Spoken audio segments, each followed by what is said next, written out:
Good morning, students.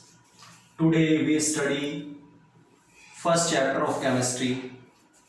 ठीक है, some basic concept of chemistry. ठीक है, ये आपका फर्स्ट चैप्टर है केमिस्ट्री में 11th क्लास में some basic concept of chemistry. इसमें वो सारी चीजें हैं मैक्सिमम जो आपने 9th में स्टडी की हैं. क्लियर?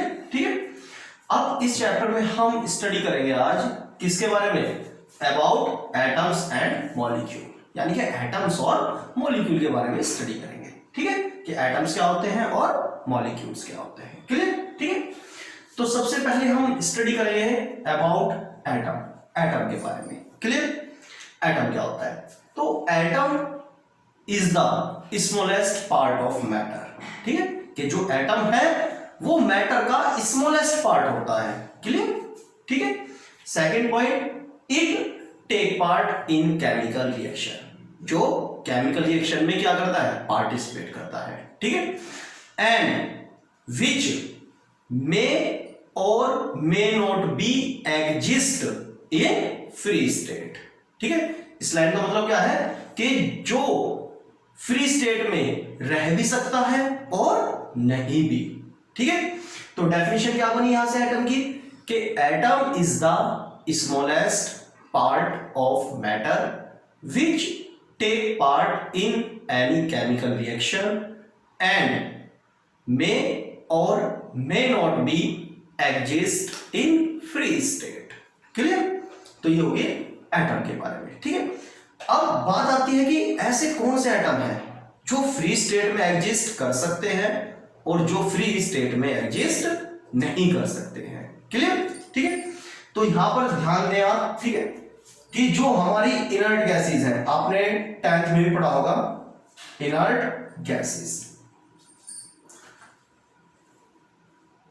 इनर्ट गैसेस का मतलब होता है कि हमारी ऐसी गैसेस जो किसी के साथ रिएक्शन नहीं करती हैं या कुछ स्पेशल कंडीशन पर ही किसी के साथ रिएक्शन करती हैं. जैसे helium, neon, organ, krypton and xenon. ठीक है. तो ये सभी जो गैसेस हैं, इन गैसेस के जो एटम्स हैं, ठीक है, वो हमेशा क्या करते हैं? Exist in free state. केवल ये ही गैसेस हैं, केवल इन्हीं गैसेस के जो एटम्स होंगे वो फ्री स्टेट में एग्जिस्ट कर सकते हैं. इससे अलग किसी और एलिमेंट के जो एटम है वो फ्री स्टेट में एग्जिस्ट नहीं कर सकते. जैसे हाइड्रोजन, क्लोरीन, ब्रोमीन, कुछ भी ले लें आप. ठीक है, ये सभी जो एटम हैं ये फ्री स्टेट में एग्जिस्ट नहीं कर सकते. आपको पता कैसे चला कि फ्री स्टेट में एग्जिस्ट नहीं कर सकते? क्योंकि आपने हमेशा देखा होगा जैसे H है तो H हमेशा H2 की फॉर्म में लिखा रहता है. ठीक है. तो क्या ये सिंगल है? नहीं, ये क्या है? डबल है, कंबाइन है किसी के साथ. तो ये फ्री स्टेट में नहीं रह सकता. फ्री स्टेट का मीनिंग सिंगल, अकेला नहीं रह सकता. ठीक है. ऐसे ही क्लोरीन देखा होगा आपने Cl2 की फॉर्म में लिखा हुआ, ब्रोमीन देखा होगा आपने Br2 की फॉर्म में लिखा हुआ. ठीक है. तो ये डायटोमिक फॉर्म में क्यों लिखे हैं? क्योंकि ये सिंगल यानी कि फ्री स्टेट में एग्जिस्ट नहीं कर सकते. ठीक है. तो जो हमारी इनर्ट गैसेस है उनके एटम फ्री स्टेट में एग्जिस्ट करते हैं और इन्हें छोड़ के बाकी जितने भी एलिमेंट्स हैं उनके एटम हमेशा फ्री स्टेट में एग्जिस्ट नहीं कर सकते. ये हमेशा कंबाइंड स्टेट में रहते हैं. क्लियर? अब स्टडी करते हैं मॉलिक्यूल के बारे में. मॉलिक्यूल्स क्या होते हैं? ठीक है. अब हमारे जो मॉलिक्यूल्स हैं ये हमारे पास हमारे सिलेबस में 2 टाइप के हैं, फर्स्ट एंड सेकेंड. ठीक है. फर्स्ट है हमारे होमो एटॉमिक मॉलिक्यूल. ठीक है, होमो एटॉमिक मॉलिक्यूल्स. और सेकंड क्या है हमारे? हेट्रो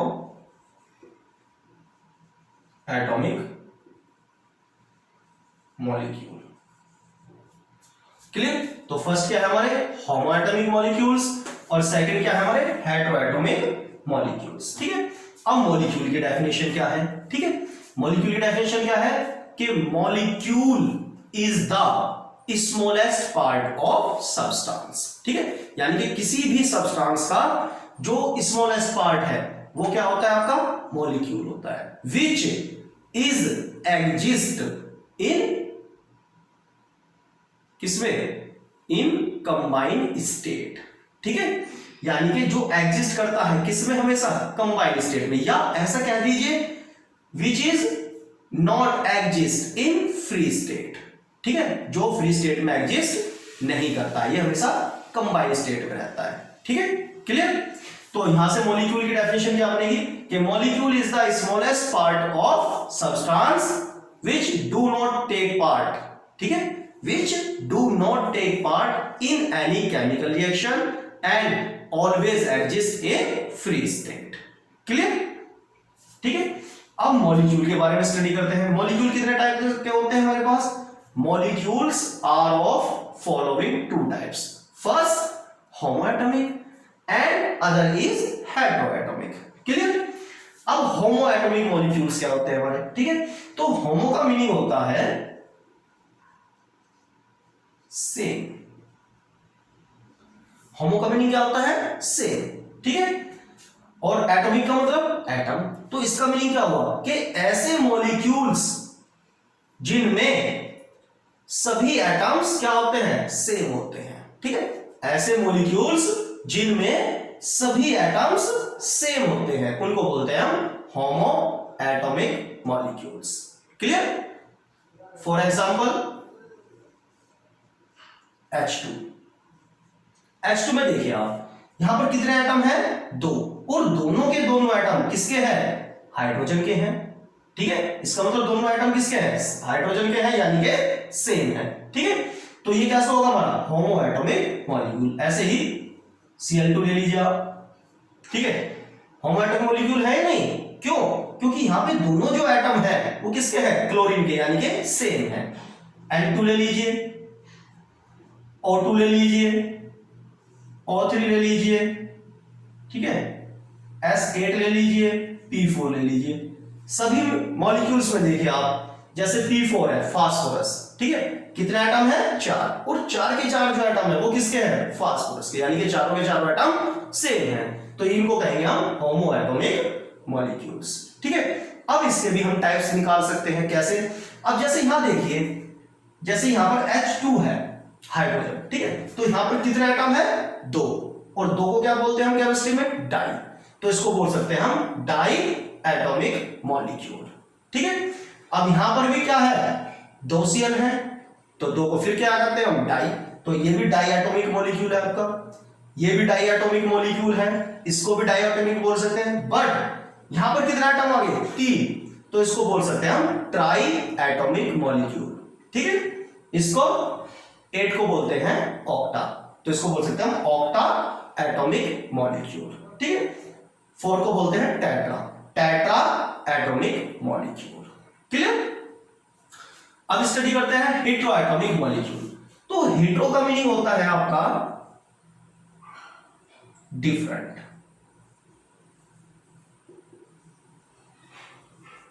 हेट्रो का मीनिंग क्या होता है आपका, डिफरेंट। तो हेट्रो एटॉमिक मॉलिक्यूल की डेफिनेशन क्या बनी, ऐसे मॉलिक्यूल्स जिसमें एटम्स कैसे होते हैं, डिफरेंट होते हैं, ठीक है, या ऐसे कह दीजिए कि भाई ऐसे मॉलिक्यूल जो डिफरेंट एटम से मिलकर बनते हैं उनको कहेंगे हम क्या, हेट्रो एटॉमिक मॉलिक्यूल्स, ठीक है। फॉर एग्जांपल इसका एग्जांपल देखते हैं, जैसे ये देखिए HCl, ठीक है, अब HCl में कितने एटम है, 2 एटम है, H और Cl, H और Cl, ठीक है। तो आप देखिए क्या दोनों एटम सेम है, नहीं, एक एटम हाइड्रोजन का है और दूसरा एटम क्लोरीन का है, ठीक है, तो दोनों एटम क्या है, डिफरेंट है, तो इनको बोलते हैं हम hetero atomic molecules. Other example देखिए CO2, यहां पर देखिए कितने एटम है, 3 एटम्स है, 1 atom is carbon and 2 atom is oxygen, एक एटम कार्बन का है और 2 एटम ऑक्सीजन के हैं, तो बताइए क्या होमो एटॉमिक होगा, हेट्रो एटॉमिक, हेट्रो एटॉमिक होगा, क्योंकि सारे एटम सेम नहीं है, ठीक है। वाटर मॉलिक्यूल ले लीजिए, हेटेरोएटॉमिक है या नहीं है, क्योंकि सारे एटम सेम नहीं है। अमोनिया गैस ले लीजिए, क्या सारे एटम सेम है? नहीं। तो इन सबको बोलते हैं हम क्या?